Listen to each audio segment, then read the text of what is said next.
Son plan, me prendre 50% à ma fête de 40 ans. La réalité, j'ai montré le contrat d'infidélité, et la sécurité l'a mise sur le trottoir avec juste ses vêtements sur le dos. Elle a jeté sa coupe de champagne contre le mur de la salle de réception, et a crié mon nom. Le liquide a coulé le long du mur en marbre travertin, alors que Sans Père Dieu se tournait vers nous. C'était ma fête de 40 ans. C'était censé être la soirée la plus heureuse de ma vie. Mais Vanessa venait de découvrir que j'avais anticipé le coup qu'elle prévoyait de me porter.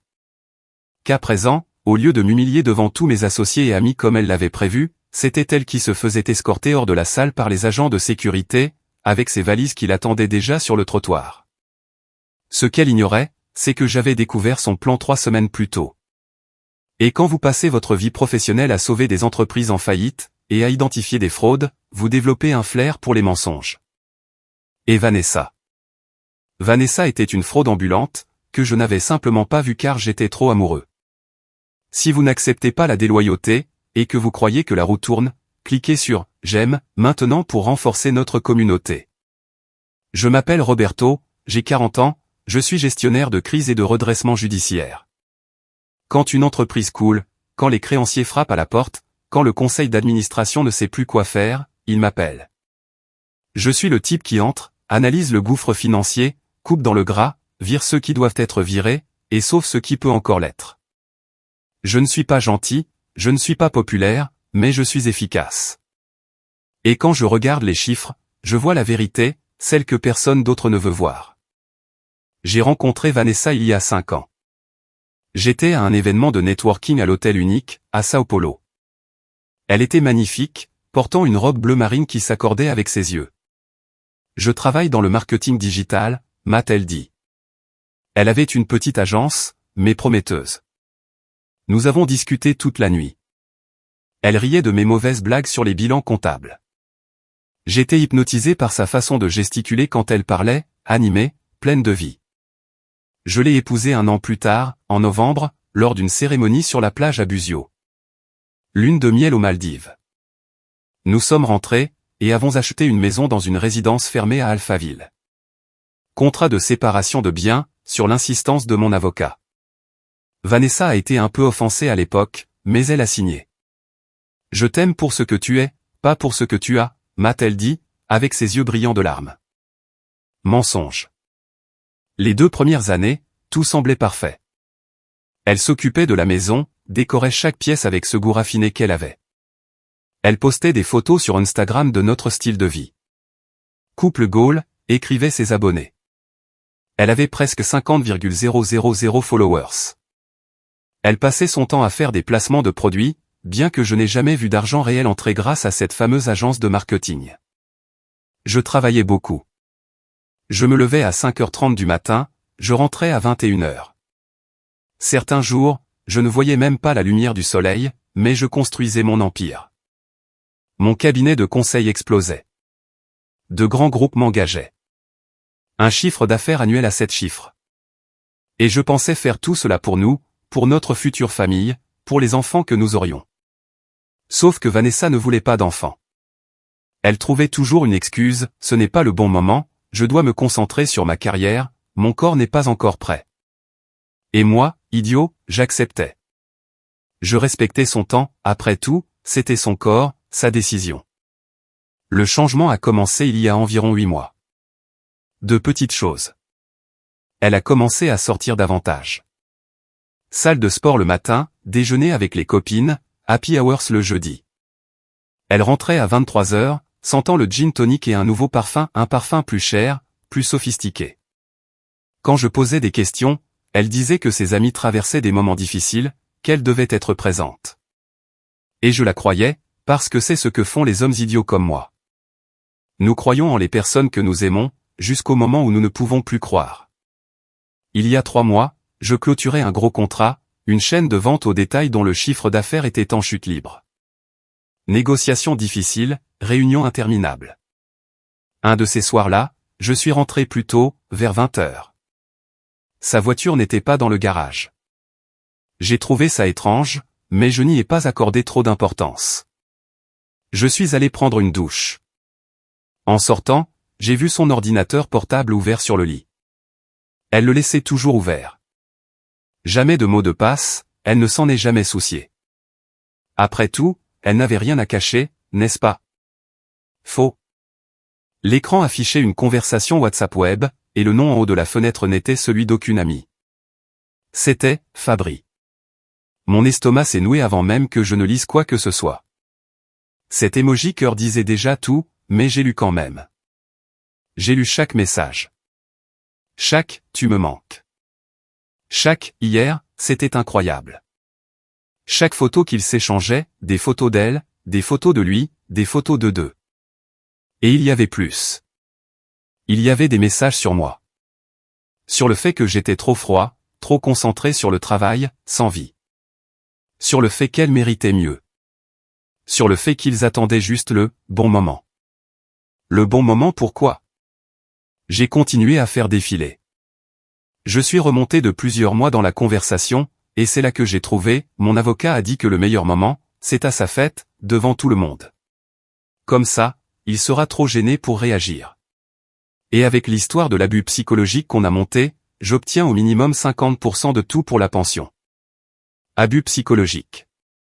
Elle construisait un récit, racontant à ses amis que j'étais contrôlant, que je l'empêchais de grandir professionnellement, que je la rabaissais. Tout était faux. Tout était calculé.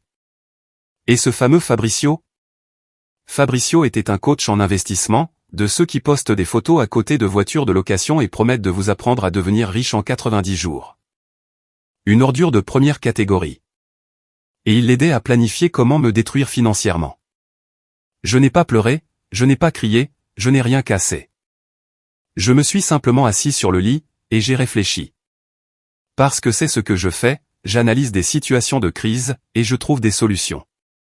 J'ai pris en photo chaque message. J'ai tout sauvegardé à 3 endroits différents, le cloud, une clé USB cryptée, et un email envoyé à moi-même. J'ai refermé l'ordinateur exactement comme il était. Je suis descendu, je me suis préparé un whisky, et j'ai commencé à tracer mon plan. Vanessa est arrivée à minuit, est entrée en souriant, m'a embrassé sur la joue. Salut mon amour. Désolé pour le retard. Marcella traverse une phase difficile avec son mari. Je voudrais savoir ce que vous auriez fait à ma place. Auriez-vous explosé sur le champ ou attendu? Racontez-moi dans les commentaires. Je l'ai regardé et j'ai souri. J'imagine. Tu veux dîner? Il reste des lasagnes. Non, j'ai déjà mangé. Je vais prendre une douche et dormir. Je suis épuisé. Elle est montée. Je suis resté là à boire mon Johnny Walker Blue, pensant à chaque mouvement. Car, voyez-vous, je ne suis pas seulement un gestionnaire de crise. Je suis un spécialiste de la liquidation d'actifs toxiques. Et Vanessa venait de devenir l'actif le plus toxique que je devais liquider. Les jours suivants, j'ai agi normalement.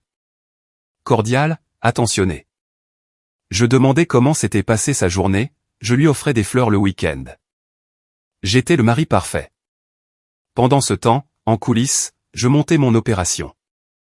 Premièrement, j'ai revisité notre contrat prénuptial, séparation de biens, clause d'infidélité. Si la trahison est prouvée, le conjoint infidèle perd tout droit sur les biens acquis pendant le mariage. Cette clause que mon avocat, Dr Augusto, avait insisté pour inclure et que Vanessa avait signée sans bien lire, était sur le point de devenir mon arme nucléaire. Deuxièmement, j'ai analysé chaque mouvement financier. La maison à mon nom, titre de propriété propre. Sa voiture, une Volvo XC60 que j'avais achetée et mise au nom de mon entreprise pour des raisons fiscales, techniquement, elle n'était pas à elle. Les bijoux, des cadeaux que j'avais offerts, mais sans facture à son nom. Les sacs de marque. Le voyage à Dubaï l'année dernière. Tout était traçable, tout prouvait que c'était mon argent. Troisièmement, j'ai installé un enregistreur de frappe sur son ordinateur. Légal? Discutable, mais j'avais besoin de plus de preuves. Et elles sont venues, messages, photos, plans détaillés. Y compris sa conversation avec son avocat, un certain spécialiste du divorce contentieux, très cher. Et devinez qui payait les consultations? Moi, avec la carte de crédit supplémentaire que je lui avais donnée. Quatrièmement, j'ai engagé un détective privé, un ancien de la police fédérale nommé Marcelo, que j'avais connu sur une affaire de fraude corporative.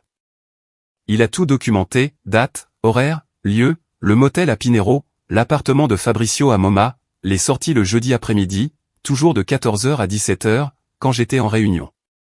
Et enfin, j'ai commencé à transférer le patrimoine. Pas illégalement, tout dans le cadre de la loi. J'ai liquidé des investissements qui étaient à mon nom, et je les ai réalloués dans des structures d'entreprise, des holdings, des sociétés offshore légales, des fonds spécifiques. Si elle trouvait un bon avocat après le divorce, elle ne trouverait rien à saisir. Je créais un blindage patrimonial parfait. La fête était prévue pour le 15 septembre, un samedi. Salle de réception à l'hôtel Grand Hyatt. 200 invités, associés, amis, famille. Vanessa a insisté pour tout organiser. Ce sera la fête de ta vie, mon amour. Tu le mérites. Et elle a vraiment organisé ça. Elle a dépensé 180,000 $. Mon argent. Champagne français, buffet complet, groupe live, décoration thématique, tout était impeccable. Les jours précédant la fête, je la sentais plus anxieuse. Elle regardait son téléphone de manière compulsive. Elle souriait toute seule. Elle était animée. Évidemment, elle pensait qu'elle allait me détruire devant tout le monde. Dans les messages que je surveillais, elle et Fabricio planifiaient chaque détail. Elle prendrait le micro pendant mon discours de remerciement. Elle dirait qu'elle ne pouvait plus vivre dans ce mariage abusif, que je la contrôlais financièrement, qu'elle avait peur de moi, qu'elle avait besoin d'espace et qu'elle demandait le divorce. La réaction attendue? Je serais choqué, gêné, sans réaction. Les invités seraient de son côté, la victime courageuse, et le lundi, son avocat déposerait la demande, réclamant une injonction pour que je quitte la maison, une pension alimentaire et 50% de tout. Il n'y avait qu'un seul problème dans leur plan, je savais déjà tout. Le samedi matin, je me suis réveillé tôt, je suis allé à la salle de sport pour m'entraîner dur. Je suis revenu, j'ai pris une longue douche, j'ai mis ma tenue de soirée, costume bleu marine Hugo Boss, cravate en soie, chaussures italiennes. J'allais être impeccable pour ma vengeance. Vanessa s'est réveillée tard, a passé toute la matinée au salon, cheveux, ongles, maquillage, épilation. Elle est rentrée à 16h, magnifique, robe dorée, décolleté élégant, talons hauts. Elle m'a regardé et a souri. Tu es beau, mon amour. Aujourd'hui va être spécial. C'est certain que ça le sera, ai-je répondu en ajustant ma cravate. Nous sommes arrivés à l'hôtel à 19h. La salle était parfaite. Lustre en cristal, table décorée de compositions florales blanches, un écran géant sur la scène. Les invités ont commencé à arriver, mes associés, clients, amis de fac. Tous me saluaient, riaient, buvaient le champagne coûteux. Vanessa circulait dans la salle comme l'hôtesse parfaite, souriante, sympathique. De temps en temps, elle regardait son téléphone.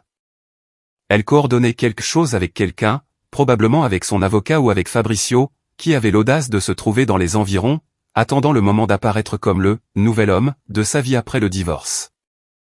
À 21h, on a demandé le silence pour mon discours. Je suis monté sur scène, j'ai regardé tous ces gens à ma famille, mes amis, des personnes qui me respectaient et j'ai regardé Vanessa, qui était au premier rang, souriante. Bonsoir à tous, ai-je commencé. Merci d'être ici pour fêter mes 40 ans avec moi. 4 décennies de vie, beaucoup de réussites, quelques erreurs, de grands apprentissages. Les gens ont applaudi. Vanessa a regardé sa montre discrètement. C'était presque l'heure de son coup. Je voulais remercier tout particulièrement ma femme, Vanessa, pour avoir organisé cette belle fête. Elle a beaucoup travaillé là-dessus, elle a aussi beaucoup dépensé. Rire dans la salle. Mais avant de continuer, j'ai préparé une vidéo spéciale. Une rétrospective de ma vie, avec quelques moments inoubliables. J'ai fait un signe au technicien du son. L'écran s'est allumé. Des photos ont commencé à défiler, mon enfance, la remise des diplômes, le mariage, les voyages.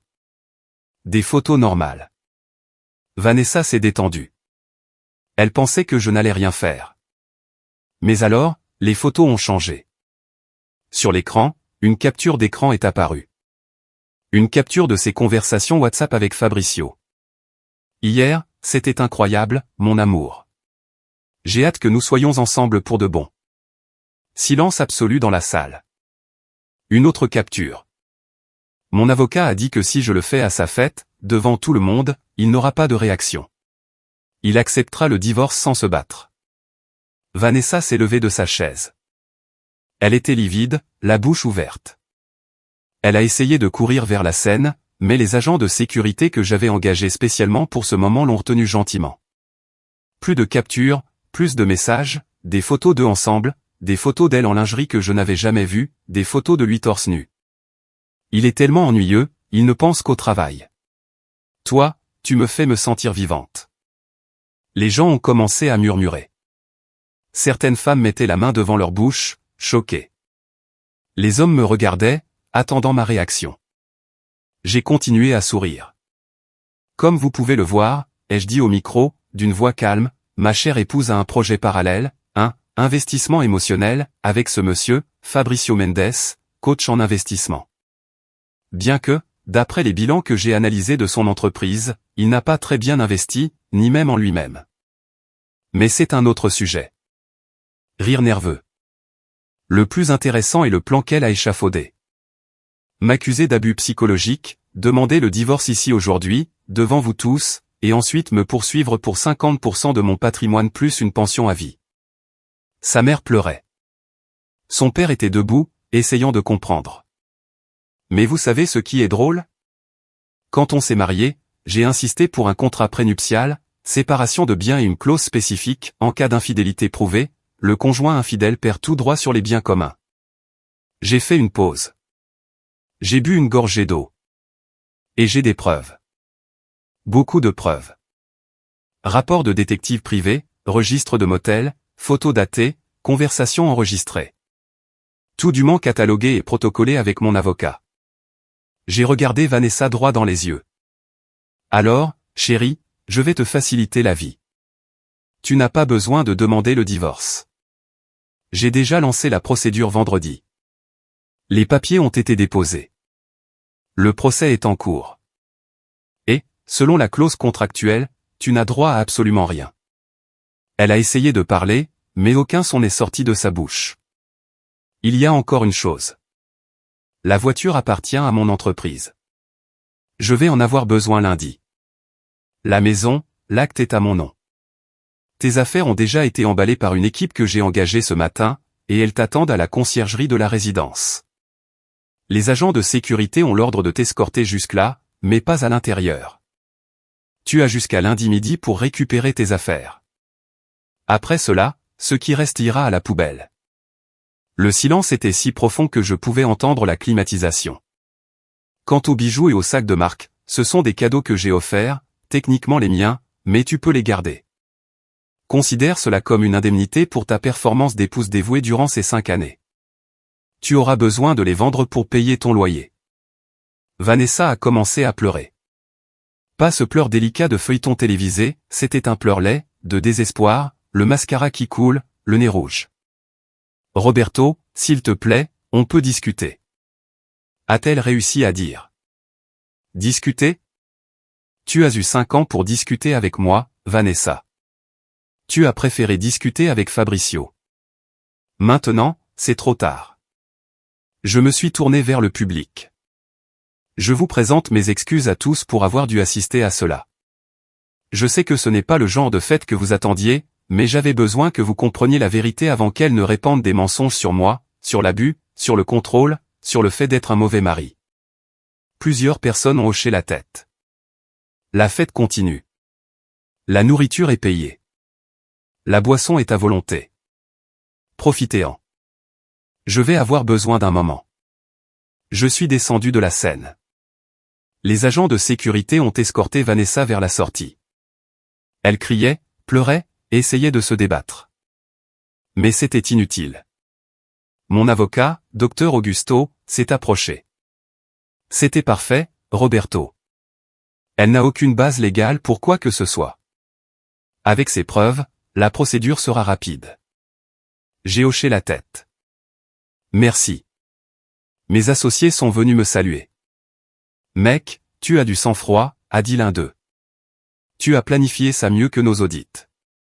C'est ce que je fais, ai-je répondu. J'identifie les problèmes et je les élimine. La fête a continué. Étrangement, l'ambiance s'est améliorée. Les gens ont bu, dansé, ri. Certains sont venus me dire qu'ils se doutaient que quelque chose clochait avec elle. D'autres ont dit que j'avais bien fait. 3 mois plus tard, je suis assis dans le bureau de mon nouvel appartement, un pantouse dans les jardins, vue sur l'avenida Paulista, minimaliste, moderne, sans aucune trace de Vanessa. Le divorce a été prononcé en 6 semaines. Un record, selon le docteur Augusto. Avec les preuves que nous avons présentées, elle n'a même pas essayé de se battre. Elle a tout signé, elle est partie sans rien d'autre que ses vêtements, ses sacs et ses bijoux. J'ai appris par un ami commun qu'elle vit dans un petit appartement à Tatuapé, loyer de 1,8 cents, sans voiture, elle utilise Uber et le métro. Elle a essayé de retourner chez ses parents, mais ils avaient tellement honte de ce qu'elle avait fait qu'ils lui ont demandé de se débrouiller seule. Fabricio a disparu 2 semaines plus tard, il l'a bloqué partout. Apparemment, il n'était intéressé que tant qu'elle avait accès à mon argent. Quand il a réalisé qu'elle allait sortir du divorce sans rien, il a perdu tout intérêt. Un escroc n'aime pas ceux qui n'ont pas d'argent à se faire escroquer. Vanessa a essayé de m'appeler quelques fois, message sur WhatsApp, Roberto, pardonne-moi, j'ai fait une erreur. J'ai été idiote. S'il te plaît, on peut discuter? J'ai bloqué, effacé, je suis passé à autre chose. Car, voyez-vous, ce que Vanessa n'a pas compris, c'est que je ne suis pas un homme émotif. Pas quand il s'agit de décisions importantes. Je suis analytique, rationnel. Et quand j'ai réalisé qu'elle était un passif, un trou noir aspirant mes ressources sans retour sur investissement, j'ai fait ce que tout bon gestionnaire ferait, j'ai liquidé l'actif, j'ai coupé mes pertes, j'ai réorganisé ma structure. Il y a 2 semaines, j'ai rencontré quelqu'un. Carolina. Architecte, intelligente, drôle, elle a sa propre entreprise, sa propre voiture, son propre appartement. Elle n'a pas besoin de moi financièrement. Nous nous sommes rencontrés lors d'un événement entrepreneurial. Nous avons parlé affaires, projets, ambitions. C'était rafraîchissant de discuter avec une femme qui a du contenu, qui n'est pas intéressée par mon argent, qui me voit comme un partenaire, et non comme un portefeuille ambulant. C'est encore tôt, je ne sais pas si ça donnera quelque chose, mais pour la première fois depuis des années, je ressens quelque chose de sincère et c'est une sensation agréable. Parfois, le soir, quand je bois mon whisky en regardant la ville en bas, je pense à tout ce qui s'est passé. À comment Vanessa a détruit 5 ans de ma vie avec des mensonges, à comment j'aurais pu être plus attentif, à comment j'ai ignoré les signes. Mais alors je me souviens, elle n'a pas détruit ma vie. Elle a essayé, et elle a échoué. Parce que quand on essaie d'arnaquer quelqu'un qui passe sa vie entière à identifier des fraudes, on ne court pas seulement un risque, on signe sa propre sentence. Vanessa pensait qu'elle était maligne. Elle pensait qu'elle avait le plan parfait, elle pensait qu'elle allait m'humilier, me détruire et s'en sortir riche. Mais elle a oublié une chose fondamentale, je suis Roberto Mendes, spécialiste en redressement judiciaire, gestionnaire de crise. Et la plus grande crise que j'ai jamais gérée a été mon propre mariage, et je ne perds jamais. Aujourd'hui, 3 mois après mon anniversaire le plus mémorable, je me réveille à 6 heures du matin, je vais à la salle, je m'entraîne dur, je reviens, je prends un petit déjeuner copieux, j'ouvre mon ordinateur et je plonge dans le travail. Le soir, parfois je sors avec des amis, parfois je reste à la maison à lire, à regarder des séries, à profiter de mon silence. Et vous savez ce que je ne ressens pas? Le manque. Vanessa ne me manque pas. Le mariage ne me manque pas. Cette vie de mensonge ne me manque pas. Je ressens du soulagement. Le soulagement de m'être débarrassé de quelqu'un qui ne me voyait que comme une ressource à exploiter. Le soulagement de ne plus avoir à faire semblant que tout allait bien quand, manifestement, ce n'était pas le cas. Le soulagement de pouvoir me regarder dans le miroir et de voir un homme qui s'est assez respecté pour ne pas accepter la trahison en silence. Parce que c'est ça que Vanessa n'a jamais compris. Elle pensait que j'étais un idiot, un bourreau de travail sans jugeote qu'elle pourrait manipuler facilement. Mais je n'étais pas l'idiot. J'étais le type qui te donnait une chance d'être honnête, d'être une vraie partenaire. Et quand tu jettes une chance pareille, tu n'en mérites pas une seconde. Des gens me demandent si je suis allé trop loin. Si l'exposer de cette façon à la fête, devant tout le monde, était cruel. Et vous savez ce que je réponds? Elle avait prévu de m'exposer de la même façon, de m'accuser d'abus, de m'humilier, de détruire ma réputation. La seule différence, c'est que mes accusations étaient vraies, prouvées, documentées. Alors, non, je ne suis pas allé trop loin. Je suis allé exactement là où je devais aller pour me protéger. Et si c'était à refaire, je ferais pire. Bien pire. Hier, j'ai reçu un message d'un numéro inconnu. J'ai pensé bloquer, mais j'ai décidé de lire. Salut, Roberto. C'est moi. N'efface pas, s'il te plaît. Je voulais juste dire que je comprends que tu sois en colère et tu en as tout à fait le droit, mais je traverse un moment très difficile. Je n'ai pas d'argent, je ne trouve pas d'emploi, je dois le loyer. S'il te plaît, est-ce que tu pourrais m'aider juste un peu? Juste le temps que je me relève? Pour ce qu'on a vécu ensemble. J'ai lu 3 fois et j'ai effacé. Parce que vous savez ce que j'ai appris ces derniers mois. Que la bonté n'est pas une faiblesse, mais ce n'est pas non plus une obligation. Je ne dois rien à Vanessa. Elle a fait des choix, de mauvais choix, et maintenant elle en paie le prix. Ce n'est pas mon rôle de la sauver, plus maintenant. Elle avait un homme qui payait toutes les factures, qui lui donnait tout ce qu'elle demandait, qu'il aimait vraiment. Et elle a choisi de jeter ça pour un aventurier sans caractère. Maintenant, qu'elle se débrouille. Si cette histoire vous a lavé l'âme, abonnez-vous à la chaîne. Ici, on n'accepte pas la trahison en silence. Bienvenue dans la meute. Je suis Roberto, 40 ans, gestionnaire de crise, ex-mari, homme libre. Et c'était l'histoire de comment j'ai transformé le pire jour de ma vie en le meilleur jour de ma vie. Parce que quand quelqu'un montre qui il est vraiment, croyez-le. Et quand quelqu'un essaie de vous détruire, ne réagissez pas avec émotion, réagissez avec stratégie. Et si vous faites ça, vous gagnerez toujours.